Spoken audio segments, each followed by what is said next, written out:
¿Qué tal? Soy César Andrés Jardón Herrera y en esta ocasión me encuentro exponiendo sobre los soportes documentales de los siglos XIX, XX y XXI para concluir la unidad 3 de la materia de soportes documentales, que es del papel al byte. Y en este caso trataremos los principales soportes documentales de estos tres siglos que se enfocaron principalmente a la captación de la imagen, el movimiento y el sonido. Comenzando en este caso con la fotografía y su antecedente histórico más inmediato, que fue el daguerrotipo, el cual se desarrolló en 1839 por Louis Daguerre, que tuvo como idea básica el empleo de la luz en favor de la captación de un objetivo, el cual iba a quedar plasmado en una superficie ayudado por catalizadores como el yodo y la plata sobre una base de cobre. Este fue evolucionando al empleo también del papel albumina junto con el calotipo, que era un mecanismo parecido al daguerrotipo pero por medio de una proyección y por medio de un negativo y una imagen positiva, que es la reproducción de la imagen como la conocemos, ¿no? En el papel albumina tuvo mayor éxito cuando se inventaron las placas de cristal en 1871, que tenían muchísimo más nitidez que el propio daguerrotipo y permitían la reproducción de varias copias mediante un proceso de proyección sobre papel fotosensible. También tenía mayor nitidez y tardaba mucho menor tiempo en capturarse la imagen que hubiera por objetivo. Esto contribuyó a la preservación y reproducción de muchas copias que han llegado hasta nuestros días, ya que el cristal ha tenido una mayor duración y menos deterioro ante la luz que el propio daguerrotipo. Al mismo tiempo, en 1888 se crea la película, que empieza a tener un uso como negativo en el lugar de las placas de cristal. Esto porque la placa de cristal podía ser más difícil de conservar al tener que almacenarlas en un espacio más voluminoso y pues eran susceptibles a romperse. La película de nitrato llega para ser más ligera, un poco más económica y que no hubiera la necesidad de cambiar placa por placa al momento de tomar una tras otra las imágenes fotográficas. Entonces se podía relativamente tomar una mayor cantidad de imágenes en un tiempo más corto. Sin embargo, también descubren que al proyectar la película y hacerlo de manera rápida, se puede reproducir un movimiento, y de ahí que en 1895 los hermanos Lumière realizan la primera proyección de cine en Francia, que es la función de la salida de los obreros de la fábrica de Lyon. Al poder reproducir el movimiento, pues todavía no se podía reproducir el sonido, el cual todavía se reproducía y distribuía en material de discos de acetato y de pasta, sobre todo con tecnología magnética, la cual se fue desarrollando más rápidamente a partir de 1933. Pero bueno, regresando a la fotografía, inventaron tanto la película como el papel a color, el papel fotográfico a color o sensible a la película de color, consistente en 3 capas de negativo de los 3 colores básicos para a diferentes tonalidades crear una imagen con todas las tonalidades a color disponibles en ese entonces. Regresando a lo del sonido, ya se tenía avances con los magnetófonos, pero en 1933 se inventa el magnetófono de cinta magnética como lo empezamos a conocer en Alemania, el cual servía para introducir con pulsos electromagnéticos a esta cinta las ondas sonoras. las cuales pues también se registraban en un carrete. En cuanto a la fotografía, en 1948 sale la fotografía instantánea,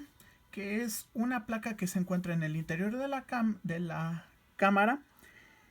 y al tomarse la imagen genera un negativo y al mismo tiempo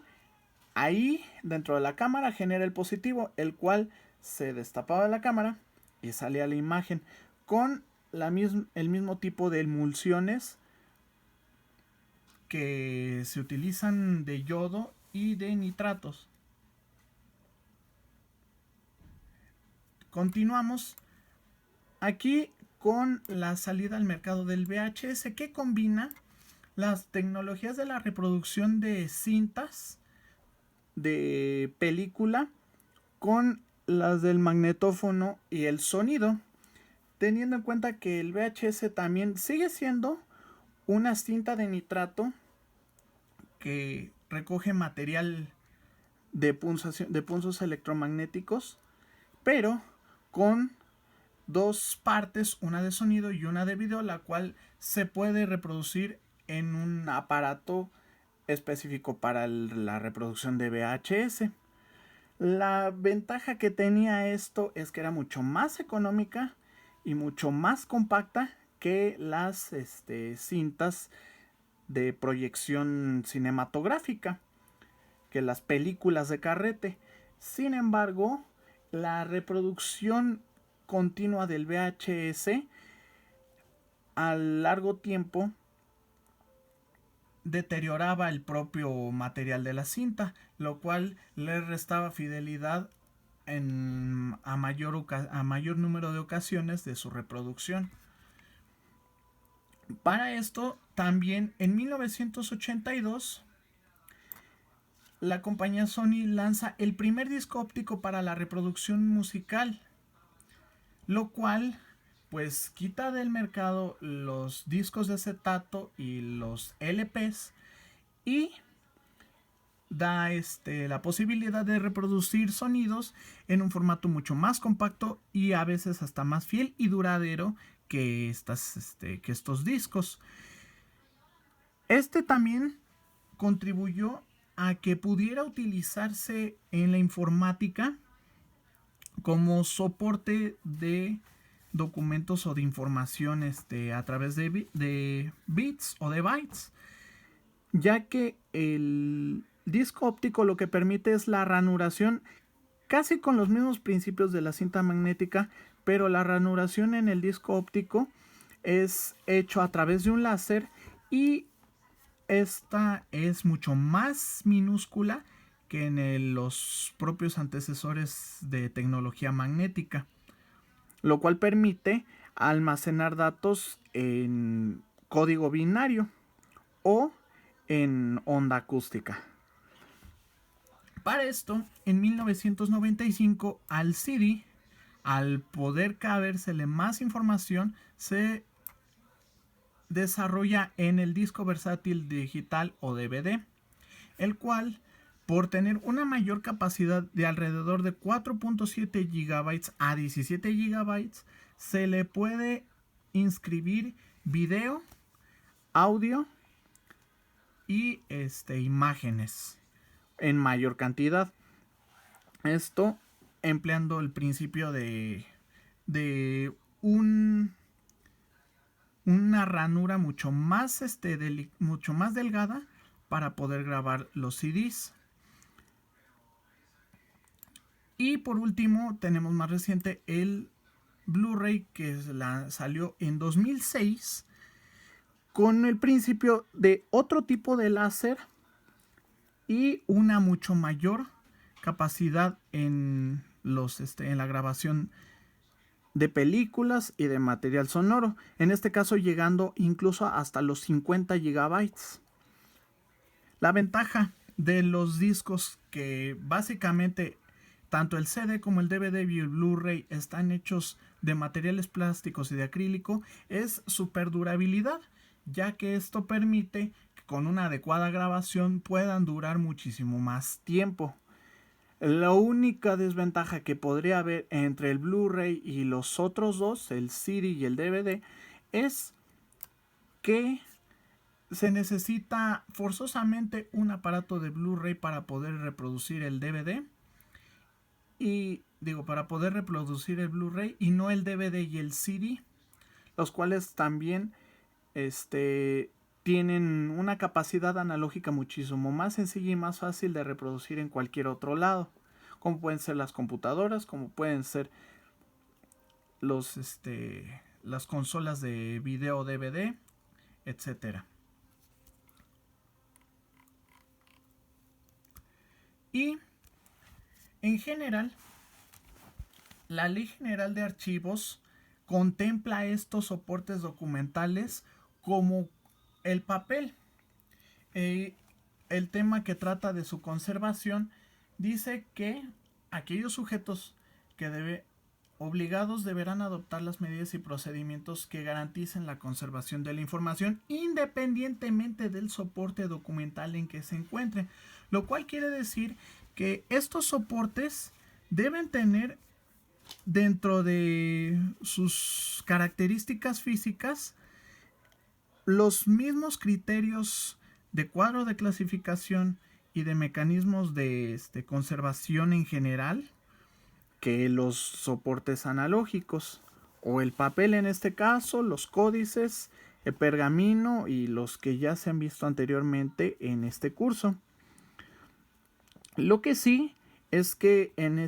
la Ley General de Archivos ya instruye a los sujetos obligados a que implementen controles que incluyan políticas de seguridad abarcando la estructura organizacional, clasificación y control de activos, así como la seguridad física, ambiental y de comunicaciones y de operaciones, control de acceso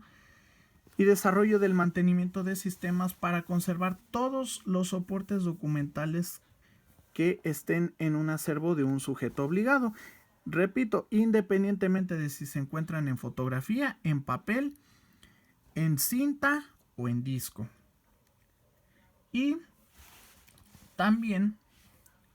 se disponen los recursos económicos para que los espacios tengan la capacidad de recibir y conservar estos documentos independientemente del tipo de soporte que sea, porque al final del día es información como todos los documentos en papel que existen hoy en día y que han existido a lo largo de los años. En el caso de los documentos electrónicos,